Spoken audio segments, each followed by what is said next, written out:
কোন লোক, কোন ভয়, কোন প্রলোভনে আমরা যেন কান না দিই। এখন এতে কাজ হচ্ছে না, প্রশাসনকে শক্ত করে বলছি তো। এখন আবার আর এক প্রতারণার ফাঁদ বাঁধছে কি, ফ্যামিলি কার্ড, কৃষক কার্ড,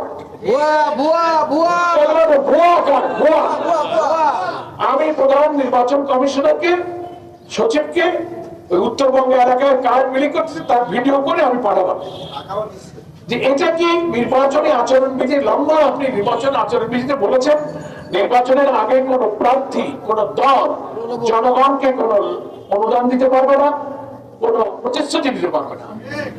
তারা কার্ড বিক্রি করতেছে, কৃষক কার্ড দেখাচ্ছে এই যে কৃষক কার্ড, আমরা এটা তোমাদের দেব। তার মধ্যে আবার মানুষ হলো দেশে 18 কোটি, বলে আমরা 50 কোটি কার্ড দেবো।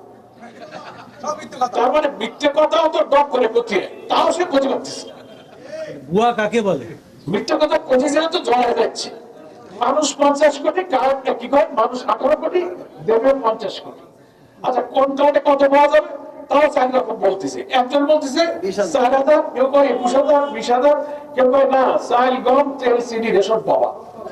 কোনটা যে কি হবে, ঘোড়ার ডিম হবে, ঘোড়ার ডিম। এখন ভোট দাঁড়িপাল্লা থেকে টাইনে আর একদিকে নেওয়ার এই সমস্ত ভুয়া চেষ্টা, বাংলার মানুষেরা তো বোকা নেই, এত বোকা নেই। আপনারা মা বোনেরা যারা আছেন এই রংপুর ইউনিয়নের ভোট কেন্দ্র ওয়ার্ড গুলোতে বুঝান। আর কিছু কিছু মহিলাদেরকে ওরা ডেলি টাকা দেয়, আর দল বেঁধে দিয়ে বলে ভাই আমি অমুক মার্কেটে আইছি, তুমি মক্কা ভোট দিও। ওরা কিন্তু টাকা নিছে কিন্তু।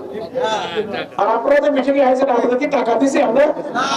গাড়িতে পয়সা খরচ করে ভ্যান ভাড়া দিয়ে আইছেন, আর নাই হাইটে আইছেন। ঠিক ঠিক। যারা ভারী ভারী ভোট চাইতে যাচ্ছে না, ধর্মে গাড়ি কি করে টাকা নিছিস কম 200 টাকা। সত্যি কথা না, ভোটের কোনো ভাই 200 টাকা দিয়েছে, ডেলি 200। তুমি কি কিসের কাটতেছো? তুমি শাড়ি আর কিসের কেন এখানে মাঠে কাজ করো, টাকা পাও।